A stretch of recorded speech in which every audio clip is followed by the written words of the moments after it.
Para po sa ating pangaral ng salita ng Diyos, sa hapon na ito ay titignan po natin ang tagubilin ni Pablo sa mga mananampalataya sa Efeso, kung saan babalikan natin yung kanyang sinabi patungkol sa putting off the old self and putting on the new self.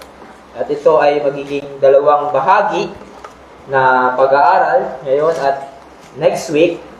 But this afternoon ay tatalakayin natin yung sinabi niya to put off the old self. In Ephesians 4, beginning verse 17, at hayaan niyo pong basahin ko sa Tagalog.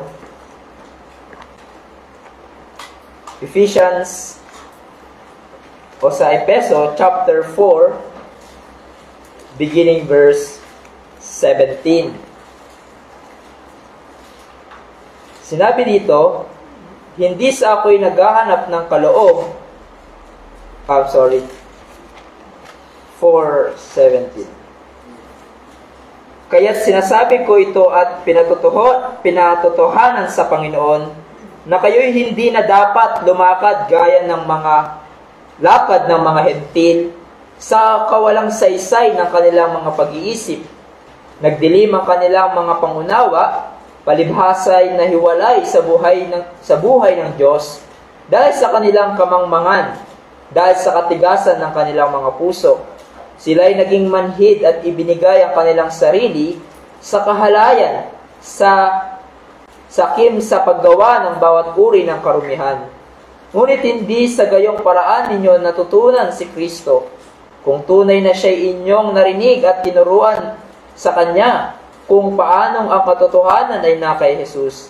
Alisin ninyo ang dating paraan ng inyong pamumuhay, ang dating pagkatao na pinasama sa pamamagitan ng mapandayang pagnanasa, at magbago sa espiritu ng inyong pag-iisip, at kayo'y magbihis ng gayong pagkatao na nilalang ayon sa wangis ng Panginoon, sa katuwiran at kabanalan ng katotohanan.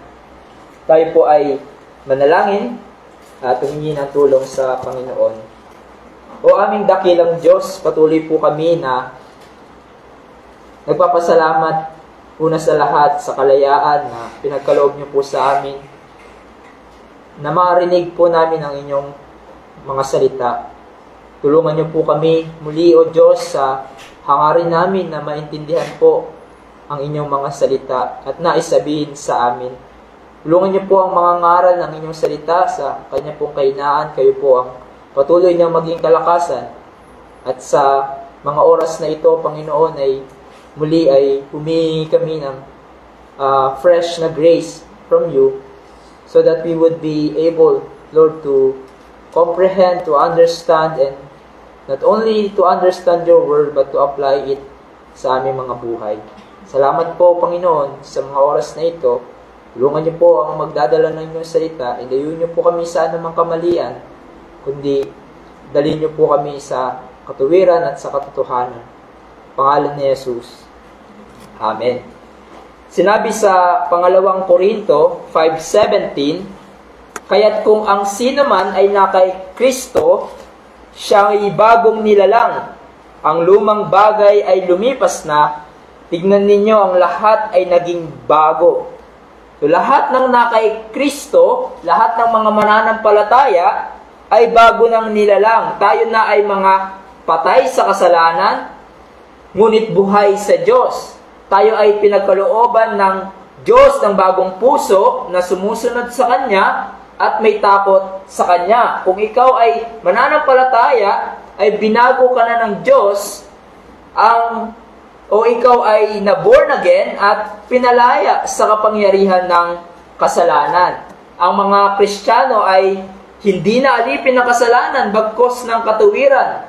Ang mga Kristiyano ay hindi na napapasailalim ng kapangyarihan ng kasalanan, ng masamang sanlibutan ito at ng dyablo, at tayo ay niligtas mula diyan at tayo ay inilipat sa kaharian ni Kristo Jesus. We are renewed, we are transformed, we have a new master, we have a new citizenship, we have a new desire. Yang pagbabago na yan ay nangyari sa atin nang makilala natin si Jesus at nanampalataya sa Kanya. Sinabi na isang manunulat na ang mananampalataya daw ay as a total person is transformed and yet not wholly perfect. Ngunit meron pa rin siyang residing sin or remaining sin, but no longer reigning sin. He is no longer the old man corrupted, but is now the new man created in righteousness and holiness, awaiting full salvation. At tayo bilang mga bagong nilalang kay Kristo Jesus, do hindi pa tayo perfecto sa buhay na ito, meron pang nalalabing kasalanan sa ating buhay. Meron pa tayong pakikibaka sa kasalanan, meron tayong pakikipagtunggali sa kasalanan. At kung tayo ay mga mananampalataya, merong inaasahan na makita sa atin, sa buhay natin, na kaiba sa takbo ng mundong ito. Kaiba sa mga taong walang relasyon kay Jesus.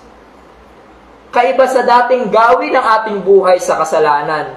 At dito sa libro ng Ephesians, pagkatapos ipakita ni Pablo ang gawa ng Diyos sa kaligtasan sa chapter 1 to 3, yung mga tinatawag na indicatives, yung mga facts, yung mga realidad patungkol sa gawa ng Diyos sa kaligtasan, na una, pinili sila ng Diyos sa kaligtasan, sila ay nabuklod kay Jesus at naging kaisa sa iglesia, sila ay pinagkalooban ng tulong ng Diyos para lumago sa pananampalataya, at ang naging bungad na salita ni Pablo sa chapter 4 ay, therefore, live this way. Ito na marapat ang gawin ng inyong buhay.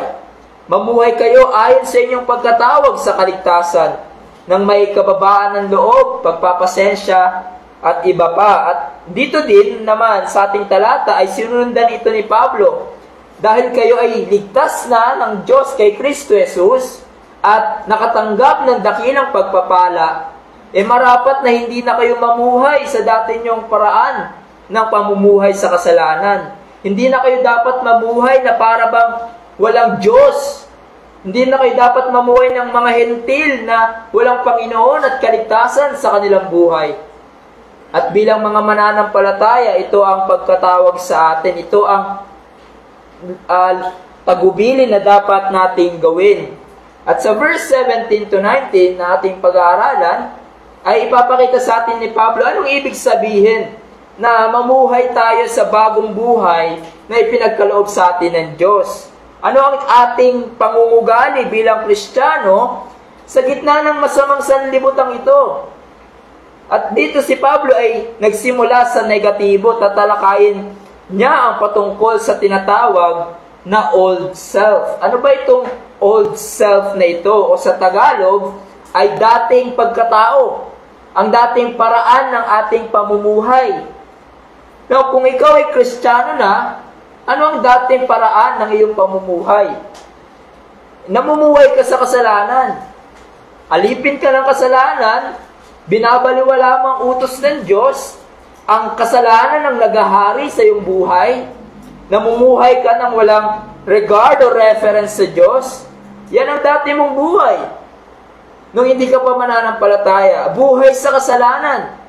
Ngunit, kung ikaw ay tunay na binago na ng Panginoon, ikaw na ay na kay Kristo Jesus, ang panawagan ni Pablo ay iwaksin niyo na ang dating paraan ng inyong pamumuhay o put off the old self. And merong dalawang bagay ang pag-aaralan natin sa ating talata. Una, yung description of the old self o yung description ng ating dating buhay. At secondly, yung operation of the old self, yung gawain o nangyayari sa atin sa dating buhay natin. Now, bago tayo tumungo sa mga punto na ito, tignan niyo yung sinabi ni Pablo sa verse 17. Sinabi sa Tagalog, kaya't sinasabi ko ito at pinatutuhanan sa Panginoon na kayo hindi na dapat lumakad gaya ng lakad ng mga hentil sa kawalang saysay ng kanilang pag-iisip. Sinasabi ni Pablo na sa liwanag ng pagkatawag sa inyo sa kaligtasan, kayo ay pinagkalooban ng kaligtasan. Sinasabi niya, I charge you na mga mananampalataya sa otoridad na ipinagkaloob sa akin ni Jesus, I charge you na hindi na dapat lumakad kayo na gaya ng mga hentil. At it is a forceful charge, forceful urge not to walk as Gentiles do. Alam nyo, ang lugar ng Ephesus ay lugar ng samot-saring kasalanan. Ito ay lugar ng sexual immorality. Talamak dito ang temple prostitutions, yung temple of Artemis, yung homosexuality, napakatindi, yung sorcery at iba pang kasalanan. Sabi nga ni Heraclitus, isang 15th century Greek philosopher, dinescribe niya yung Ephesus as darkness of vileness. Ibig sabihin, yung moralidad napakababa at lantaran ng paggawa ng kasalanan. At ito yung buhay ng mga kausap ni Pablo dati sa Ephesians. Yung gamit ng salitang hentil dito ay tumutukoy sa mga pagano, sa mga hindi mananampalataya. Hindi ito tumutukoy sa hindi ethnicity ang gamit ng salitang ito sa context ng Ephesians na para bang hentil ka, ito ang gawi ng buhay mo, o kung Hudyo ka ay hindi ito ang gawin ng buhay mo. Kung maalala niyo yung sinabi sa Ephesians 2:1-3, kung saan dinescribe niya ni Pablo ang buhay ng mga believers in Ephesus, sinabi niya doon, kayo nooy mga patay sa inyong mga pagsalansang at mga kasalanan na dati ninyo'y nilakaran ayon sa lakad ng sanlibutang ito, ayon sa pinuno ng kapangyarihan ng himpapawid ng Espiritu na ngayon ay gumagawa sa mga anak ng pagsuway. Tayong lahat ay dating nabuhay sa gitna ng mga ito, tayong lahat, Hudyo at mga Hentil man, sa pagnanasa ng laman na ating ginagawa ang nais ng laman at ng pag-iisip. At tayo nooy katutubong mga anak ng kapuotan gaya ng mga iba. So yung salitang hentil dito sa ating text ay nagre-representa ng lahat ng hindi mananampalataya. Mga ungodly, mga pagano.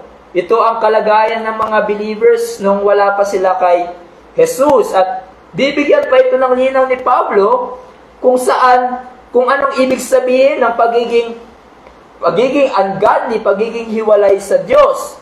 So, Paul forcefully charged ang mga mananampalataya na huwag na kayong lumakad tulad ng isang hentil.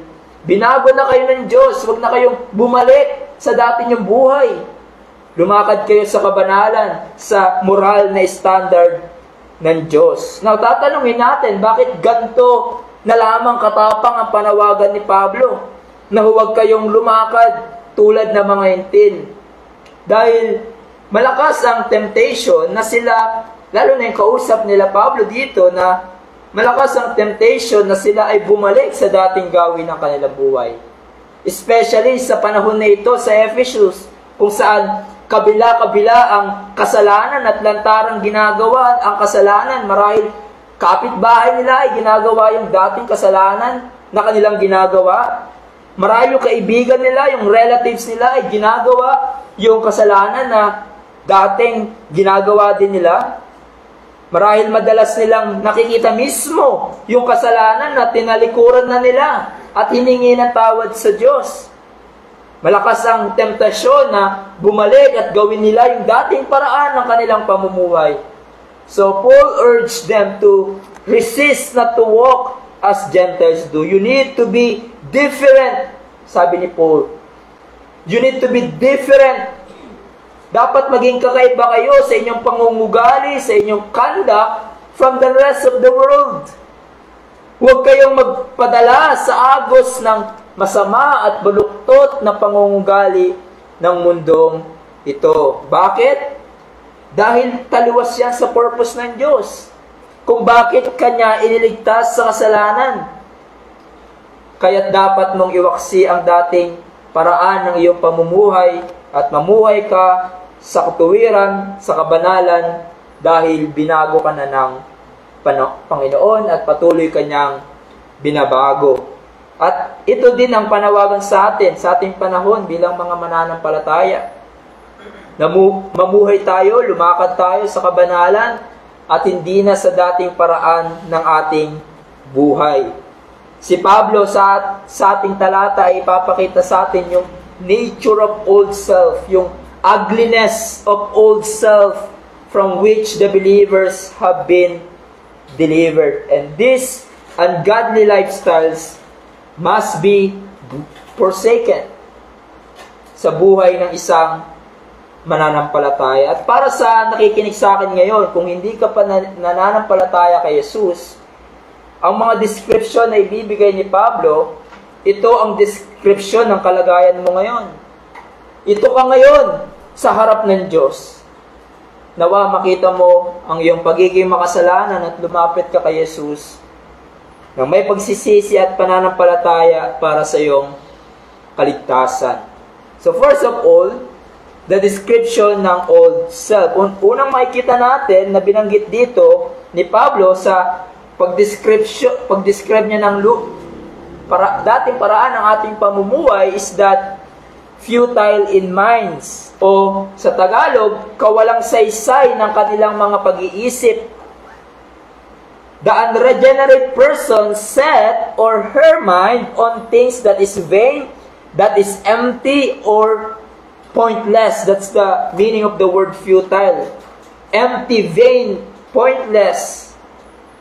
Ito ang ibig sabihin ng being futile in mind. Ang mga taong namumuhay na hiwalay sa Diyos ay tinutuon nila ang kanilang pag-iisip sa mga walang kabulong bagay. At nagre-reflect ito sa kanilang buhay. They set their minds on things on earth and not on things above. They chase after on things that have no eternal value. They are looking for satisfaction on temporal things. They are consumed with selfish ambitions and selfish goals in life. They are consumed in the accumulation of which that is temporary.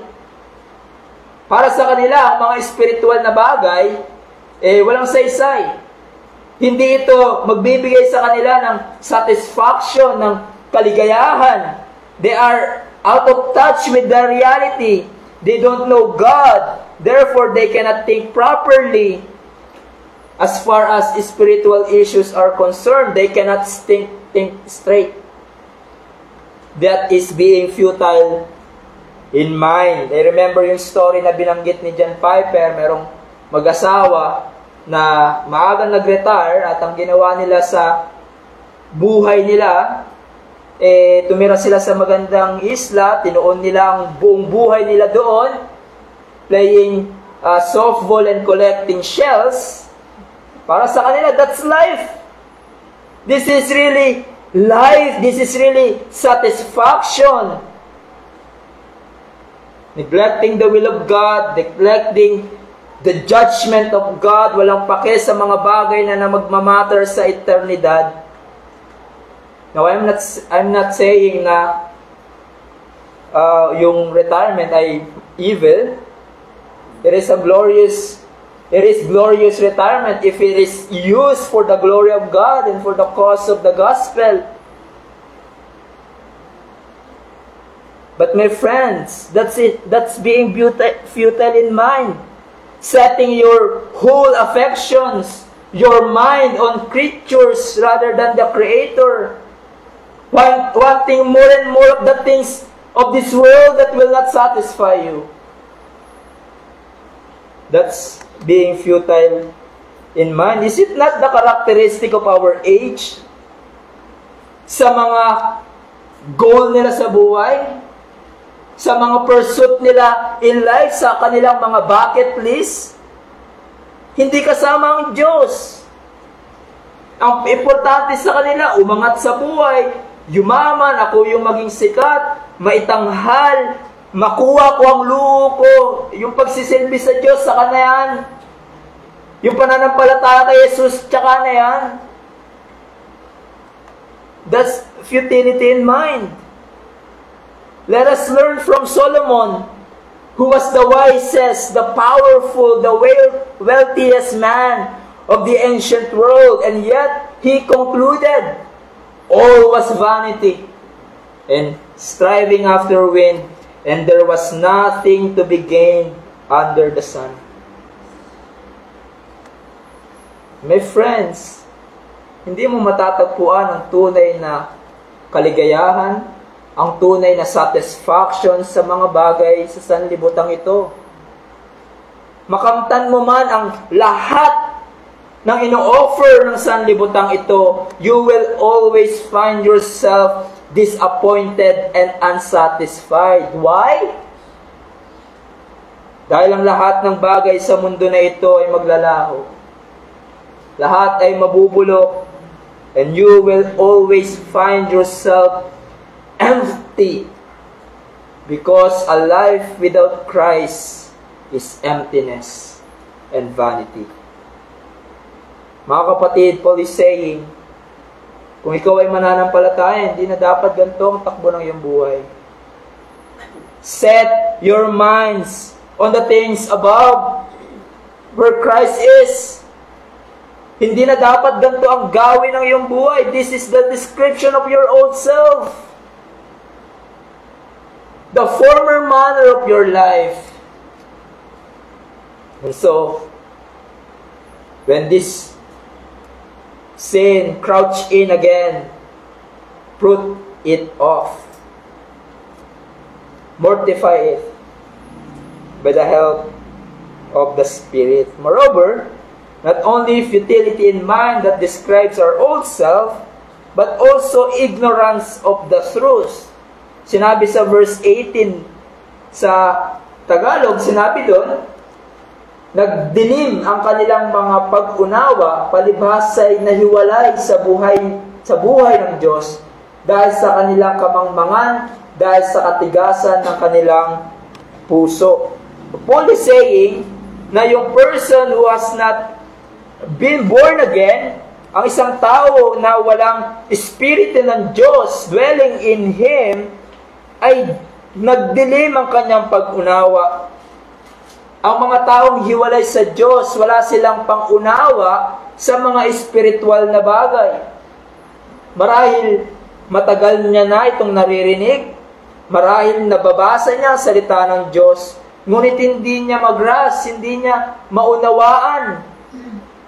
At patuloy silang nananatili sa kadiliman. Just like what Paul describes in 2 Timothy 3:7, always learning and never able to arrive at the knowledge of the truth. They are always learning, they are always listening, but they are never able to arrive at the knowledge of the truth. They are separated or alienated from the life of God. Di nila maunawaan ang mga bagay patungkol sa Diyos. They don't know the blessings of God being enjoyed by the believers. Wala silang pangunawa sa pagpapala na nararanasan ng mga believers. And Paul will explain to us why they continue this kind of condition, darkened in understanding and alienated from God itself. It says in verse 18, because of the ignorance that is in them. That's it, or willful ignorance. No, hindi ito tumutukoy na ignorante sila sa katotohanan dahil kulang ang kanilang kaalaman o onti lang ang kanilang narinig patungkol sa Diyos. No, in fact, sinabi sa Romans 1 na ang patungkol sa Diyos ay hayag sa lahat ng tao. Ngunit anong ginagawa nila? Diba? Sinabi sa Romans 1:18, sapagkat ang puot ng Diyos ay nahayag mula sa langit laban sa lahat ng kalikuan at kasamaan ng mga tao, at sa pamamagitan ng kanilang kasamaan ay pinipigil ang katotohanan, sapagkat ang maririnig o malaman tungkol sa Diyos ay hayag sa kanila. Yamang ito'y ipinahayag ng Diyos sa kanila, wala pa nang likhain ng sanlibutan, ang kanyang walang hanggang kapangyarihan at pagka-Diyos. So, hayag sa kanila, sa mga unbelievers, na merong tunay na Diyos. Hayag sa kanila ang katotohanan at kapangyarihan ng Diyos. Ngunit anong kanilang ginagawa? Sa kanilang kasamaan ay pinipigil nila ang katotohanan. Pinipili nila maging ignorante sa katotohanan. Then, as a result, they become futile in understanding and their hearts are being darkened. No? They look at the beautiful creation of God and they will say, there is no God. And they exchange the glory of immortal God for the images resembling mortal men. O kaya, tulad ng sinabi ni Pablo sa verse 26 of Romans 1, for their women exchange natural relations for those that are contrary to nature, and men likewise. Nilikha siya ng Diyos na lalaki, pero pagpipilitan niyang nagkamali ang Diyos. Babae talaga ako, napunta lang sa katawan ng lalaki. That's suppressing the truth. Pero nakakalungkot pa, mga matatalinong tao nagsasabi niyan. Suppressing the truth in unrighteousness, willful ignorance. At ito ang tao, ito ang kondisyon ng bawat taong hiwalay sa Diyos. Ayaw nila sa Panginoon. Hindi dahil kulang ang kaalaman nila patungkol sa Diyos, bagkus pinipili nilang maging ignorante sa mga bagay patungkol sa Kanya. Pinapatigas nila ang kanilang puso patungkol sa Diyos. At alam natin ang judgment ng Diyos sa mga taong pinipigil ang katotohanan.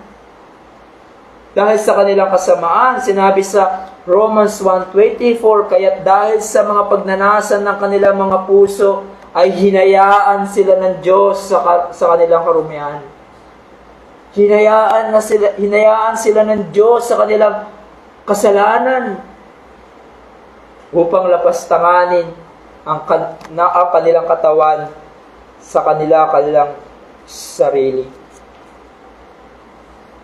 And lastly, not only that our old self is futile in mind, ignorant of the truth, but also a hardened heart. Sinabi sa verse 18b, dahil sa palibasay na hiwalay sa buhay ng Diyos sa kanilang kamangmangan dahil sa katigasan ng kanilang puso. At sinabi sa 19, sila'y naging manhid at ibinigay ang kanilang sarili sa kahalayan, sa kasakiman, sa paggawa ng uri ng karumihan. Yung salita pong hardened o pinatigas sa Greek porosis expresses the condition of moral insensibility. Diba, parang isang batong estatwa, walang feelings, walang emotions and desires. In a sense, ganun din ang hiwalay sa Diyos. Mga taong hiwalay sa Diyos, ang kanilang puso ay matigas at kanilang pinatitigas, they are spiritually dead. They don't understand the things of God. Kahit gaano kalinaw ang paliwanag, kahit gaano ka-clear ang pagpapahayag ng salita ng Diyos, they chose to remain insensitive and rejecting God. Remember yung mga Fariseo na kausap ni Jesus sa Mark 3:5. Sinabi doon, sila'y tinignan niya ng may galit. Nalulungkot siya si Jesus sa katigasan ng kanilang mga puso. Yung mga Fariseo, nakita nila yung dakilang milagro ni Jesus. Nakita nila yung dakilang kapangyarihan ng Diyos. Nakita nila kung paano si Jesus nagpagaling ng may sakit. Bumuhay ng mga patay, and yet they are insensitive with regards to the things of God, and they wanted to accuse and kill the Son of God. Lantaran sa kanilang paningin ang ginawang dakilang bagay ni Jesus, ngunit pinatigas nila ang kanilang puso at hindi nanampalataya kay Jesus. The same thing sa ibang Jews sa panahon ni Jesus, di ba? Narinig nila ang dakilang pangangaral ni Christ. Nakita nila ang miracles ni Jesus. Many of them benefited from His miracles. Ngunit anong sinabi sa John 12:37? Bagamat gumawa siya sa harapan nila ng maraming tanda, sila ay hindi naniwala sa Kanya. At sa verse 39 ay sinabi ang ganito, kaya't hindi sila makapaniwala sapagkat sinabi rin ni Isaias, binulag niya ang kanilang mga mata at pinatigas niya ang kanilang mga puso upang sila ay huwag makakita. Yan ang ginagawa ng kasalanan. Ang kasalanan, meron niyang hardening effect. Meron niyang blinding effect. The more na magpatuloy ka sa kasalanan, the more natitigas ang iyong puso. The more na mag-indulge ka sa kasalanan, the more na magiging matigas ang iyong puso sa katotohanan to the spiritual truths, and you will be unresponsive, numb to the things of God. The more you choose to sin, the more you will become paralyzed to the spiritual things. Now, having looked at the description of the old self, that leads us sa ating last heading, the operation. Ano ang aksyon o gawin ng gantong klaseng kalagayan na futile in mind, ignorance of the truth, and hardness of heart? Sinabi sa verse 19, sila'y naging manhid at ibinigay ang kanilang sarili sa kahalayan sa sakim sa paggawa ng bawat uri ng karumihan. So, una, the consequence of being futile in mind, ignorant of the truth, ay callous or shameless. No, sa Tagalog pa, walang hiya-hiya sa paggawa ng kasalanan. Lantaran sa paggawa ng kasuklam-suklam na gawain.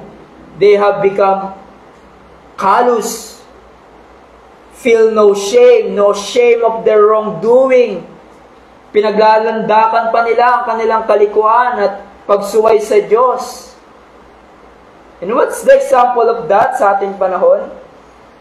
Look at the Pride March. Look at the gay parade, sexual relationship out of marriage, and other open rebellion against God. Now, another consequence is sensuality.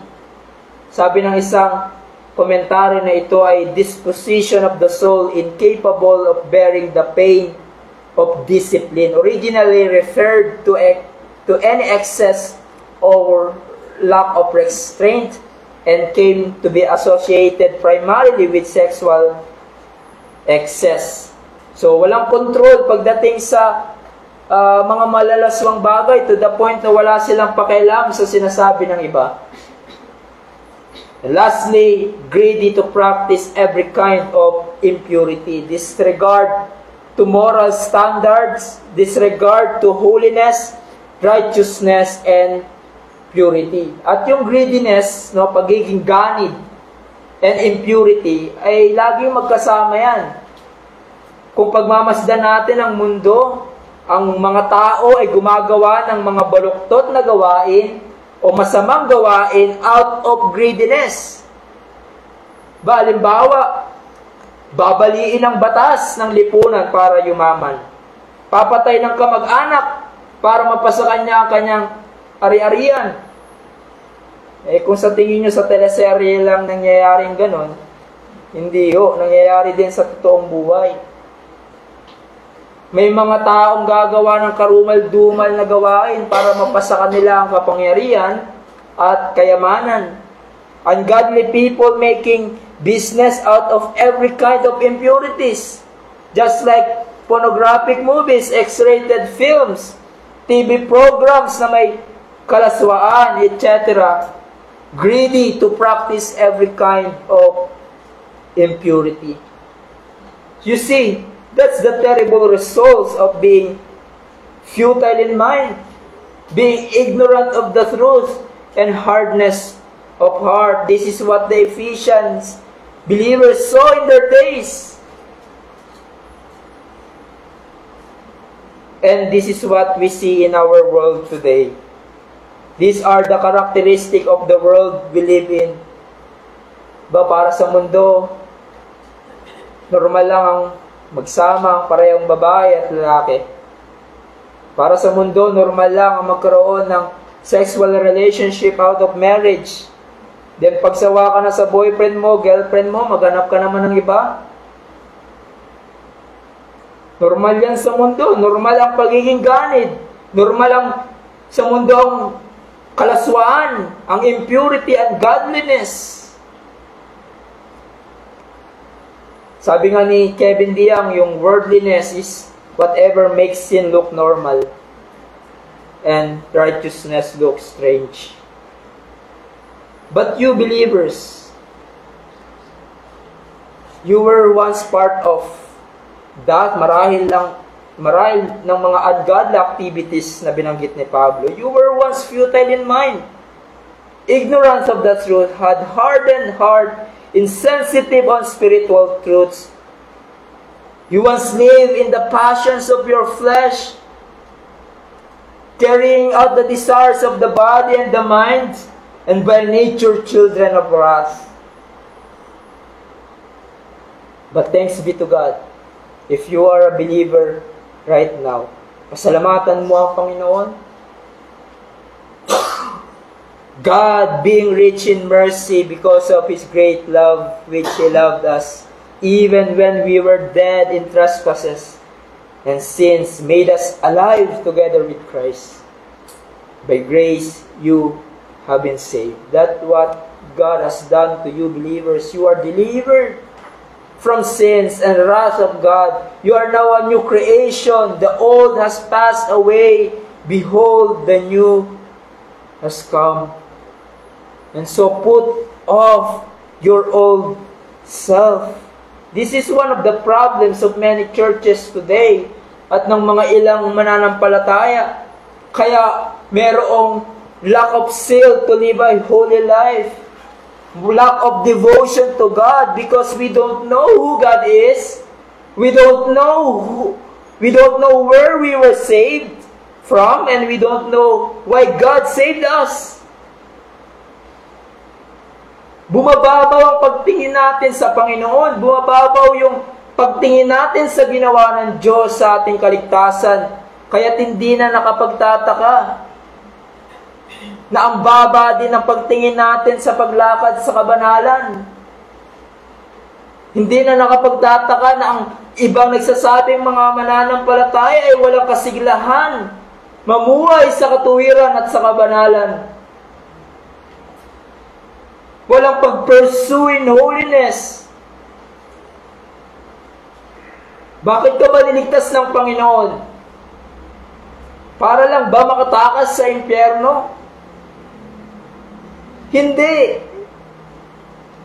Christ died for us, that those who live might no longer live for themselves, but for Him who died for their sake. For those whom He foreknew, He also predestined to be conformed to the image of His Son. Conformity to Christ. That's one of the purposes kung bakit ka niligtas ng Panginoon. At para sa pamamagitan ng iyong buhay, na mamalas ang katuwiran ni Jesus at Siya ang mabigyan ng luwalhati. At sa ating passage, pinakita sa atin ni Pablo ang ating old self, kung saan lusak tayo ng kasalanan hinango ng Diyos. This is the world system kung saan tayo niligtas ng Diyos. And in the light of the truth, kung ikaw ay tunay na mananampalataya, ang salita ng Diyos is forcefully urge you, no longer walk as Gentiles do. Continue to put off the old self. Mortify the deeds of the flesh by the Spirit. Iwaksi mo ang dating paraan ng iyong pagmumuhay. Huwag kang makiayon sa takbo ng sanlibutan ito. Ang mundong ito ay patungo sa kasamaan at kapahamakan. You see the ugliness of sin. You see the description of your old self and its results. You see the damage it can bring. panawagan sa atin, no longer walk in that path. Put off the old self, your old self. Or to borrow the word of John Owen, be killing sin or sin will be killing you. Having realized yung panganib na dala ng labi ng ating kasalanan, yung labi ng ating pamumuhay, i-aim mo by the help of the Spirit. I-aim mo to always be killing sin, all sin, so that sin does not kill you. The question for us, do you continue to put off the old self?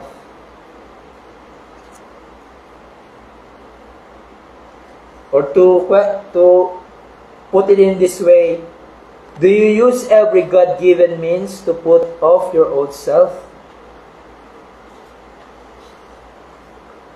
Ginagamit mo ba yung mga kaparaanan ng biyaya na pinagkaloob sa iyo ng Diyos para patayin ang dating paraan ng iyong pamumuhay? Kapatid, huwag mong baliwalain ang ordinaryong kaparaanan ng biyaya. Malaking tulong ito sa iyo para hindi ka maakit at masilo sa kasalanan na talamak sa ating sanlibutan, sa kasalanan kung saan ka niligtas ng Panginoon. Katulad na lamang ng araw-araw na pagbabasa at pag-aaral ng salita ng Diyos. Ang iyong devotion time. Huwag tayo masurprise kung madali kang madaig ng labi ng kasalanan, kung mas marami ka pang panahon sa basura ng sanlibutang ito kesa sa pagpapakain ng iyong kaluluwa ng salita ng Diyos. Huwag na tayong magtaka kung malnourished tayo spiritually, kung mas marami tayong oras sa ibang bagay kesa sa salita ng Diyos. Ang panalangin, isang mabisang paraan para iwaksi ang dating paraan ng ating pamumuhay. Marahil meron kasalanan that easily entangles you. Madali kang nitong madadaig. Do you fight them on your knees? Do you fight them sa panalangin? Asking God to help you overcome that particular sin? Isang kaparaanan din to sit under the preaching of the Word of God every Sunday ay mabisang paraan para matulungan kang iwaksi ang dating paraan ng iyong pamumuhay. Dahil sa pangangaral ng salita ng Diyos tuwing linggo, nangungusap si Jesus. Christ speaks to His church. But the question is, are you listening? Nakikinig ka ba? At kung talagang naniniwala ka na nangungusap ang Diyos sa Kanyang iglesia, kung may panahon na hindi ka naka-attend ng isang Lord's Day, ay sinisikap mo mapakinggan ang sinasabi ng Panginoon on that day. We are thankful we are able to record our preachings so that you cannot ma-miss yung gustong sabihin ng Diyos sa atin sa araw na ito. Hindi ka nagpapaiwan. Mga kapatid, hindi tayo iniwan ng Panginoon sa laban na ito. Hindi ka iniwan ng Diyos. Sinabi ni Pedro, His divine power has given us everything we need for a godly life. Pinagkalooban tayo ng Panginoon ng kaparaanan to fight, to put off our old self. The question is, do you put them on? Do you cultivate graces sa iyong buhay so you can fight and overcome yung dating paraan ng iyong pamumuhay na sinusubukan kang ma-overcome muli, ma-control ka muli? Kung ang problema mo ay ang iyong temper, madali kang magalit, You cultivate patience. You cultivate love. Kung ang problema mo sa pananalita, madali kang matangay sa kasalanan ng dila, katulad ng pagsisinungaling, slander, o gossip, anong sinasabi ng salita ng Diyos? Cultivate self-control. We are to put to death, as Colossians 3 says, ngunit ngayon ay itiakwil ninyo ang lahat ng mga ito, galit, puot, masamang pag-iisip, panlalait, at maruming pananalita mula sa inyong bibig. Huwag kayo magsinungaling sa isa't isa, yamang hinubad na ninyo ang dating pagkatao, pati ang gawa nito. At sinabi sa verse 12, anong marapat na pagyamanin natin? Hindi lang winawaksi, but meron tayong nilalagay o pinuput-on sa ating buhay. Magbihis kayo ng kahabagan, ng kabaitan, ng kababaang loob, ng kamuan at katyagaan. Pagtisan ninyo ang isa't isa. So kung meron tayong ipuput, there's something that we put on para tayo ay lumago sa wangis ng ating Panginoon, sa katuwiran at sa kabanalan. Sa mga katangian ng mga ungodly na binanggit dito ni Pablo, are you able to say, by the grace of God, I don't live this kind of life now? Masasabi mo ba sa iyong sarili, hindi na ito ang gawin ng aking buhay? Hindi na ito ang takbo ng aking buhay? This is no longer the path of my life. This is my old self. By the grace of God, I will continue to put off my old self, former manner of my life. And for those na nakikinig sa akin and still in your unbelief, you're still futile in mind, ignorant of the truth, you continue to harden your heart towards God, you still love your sin. You love your sin so much. Marahil nakikinig ka lang sa preaching ngayon dahil napilitan ka, but deep in your heart, you don't love God. You don't want to obey God. The Bible is clear. You are not just sick, but you are dead in your sin. You are a dead sinner. You are by nature children of wrath, or child of wrath. At ang judgment ng Diyos, ang puot ng Diyos, ay nasa iyo. You cannot change your sinful heart. Ito ang kalagayan mo ngayon sa harap ng Diyos. This is your present condition before God. Gaano man ka kalinis ang tingin ng tao sa iyo, if you are outside of Christ, this is your present condition. Ito ang kalunos-lunos na kalagayan mo ngayon. And I plead to you, do not harden your heart. Accept the free offer of forgiveness through Christ. Come to Him who is able to change your disobedient heart. He can change your heart from the heart of stone, matigas na puso, rebelde sa Kanya, walang pake sa mga bagay na patungkol sa Diyos at sa Kanyang kaluwalhatian. He can change your heart from the heart of stone to the heart of flesh that fears God. He can save you from sins. He can cleanse you and He can change you if you believe in Christ alone. Dahil sa Kanya lamang matatagpuan ang buhay na walang hanggan. Sa Kanya lamang ang kakayanan na baguhin ang iyong puso at hanguin ka sa buhay ng kasalanan. We plead to you, my friends, come to Him.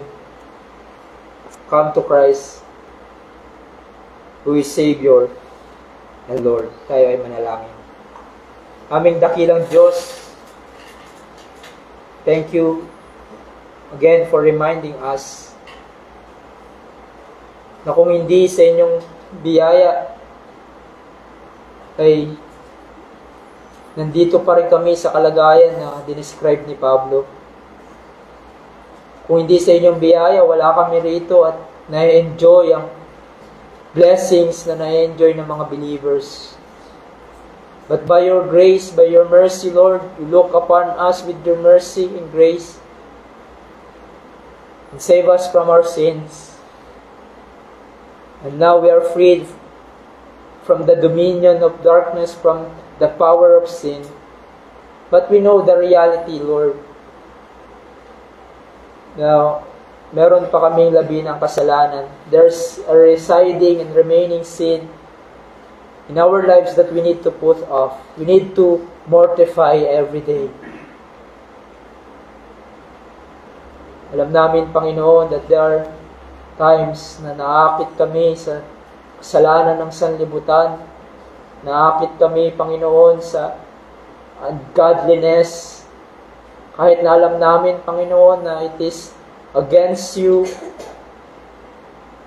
in abomination sa inyong harapan. And yet, Lord, we confess that it can easily attract us, it can easily tempt us, Panginoon. And so, Lord, nagpapasalamat kami dahil hindi rin nyo naman kami pinabayaan sa aming mga sarili. Pagkos, binigyan nyo po kami ng kaparaanan to grow in Christ-likeness, put off our old self. Ayaw namin bumalik doon, Panginoon, for we know the damage it can bring, the consequences of sin. So we pray that you would preserve us and help us as a church na maging business namin to mortify the deeds of the flesh sa aming buhay. Pangalan ni Jesus.